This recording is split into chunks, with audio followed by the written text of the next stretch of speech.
Hi friends. So ఇది వచ్చేసి రాజమండ్రిలో నా ఫస్ట్ షాట్ అనమాట. ఇది మామూలుగా అయితే మేము ఈవినింగ్ టైంలో అలా వెళ్ళాను. సో నాకు తెలిసిన విషయం ఏంటి అంటే అండి, మీ అందరికి తెలిసేమో బట్ నాకు తెలియదు. రాజమండ్రిలోనే గోదావరి ఉందని నాకు అస్సలు తెలియదు. గోదావరి వెళ్తున్నాము అంటే ఎక్కడన్నా ఉంటుందేమో ఆ చుట్టుపక్కల అనుకున్నానండి. బట్ రాజమండ్రిలోనే గోదావరి ఉంటుందని అస్సలు నాకు తెలియదు. ఇక్కడ పుష్కరాలు కూడా జరుగుతాయి కదా, 12 ఇయర్స్కి ఒకసారి అయితే జరుగుతాయంట. సో ఇంకా 2 ఇయర్స్లో అయితే ఉన్నాయంట. మేము ఇక్కడే ఉంటే గిన మా అదృష్టం, మేము వెళ్ళాలి అనుకుంటున్నాము. బట్ ఇంకా ఆ రోజు ఈవినింగ్ అయితే మా వారు తీసుకెళ్ళి ఇదే గోదావరి చూడు అని చూపించారనమాట. చిన్ని సీరియల్లో అందుకు కనిపిస్తూ ఉంటుంది కదా మనకి బ్యారేజ్ అవన్నీ. సో మేము నైట్ టైమ్స్ వెళ్ళిందాన అంత ఎఫెక్టింగ్ అంటే లేవన్నమాట. ఎక్కువ లైటింగ్స్ అలా లేవడం వల్ల మంచిగా షూట్ చేయలేదు. ఇంతకుముందు ఎప్పుడైనా వెళ్ళినప్పుడు మంచిగా క్లియర్గా షూట్ చేసి అయితే పెట్టాను.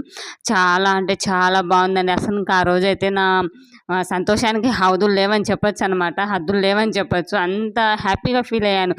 గోదావరి అంటే ఇదేనా, అసలు ఎంత మంచిగా ఉందో తెలుసా.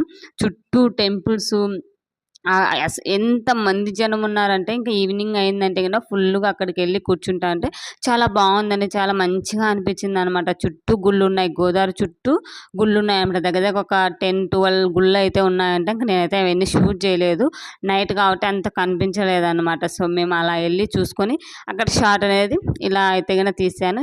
ఎప్పుడైనా వెళ్ళినప్పుడు ఫుల్ వీడియో అనేది ఖచ్చితంగా చేస్తాను.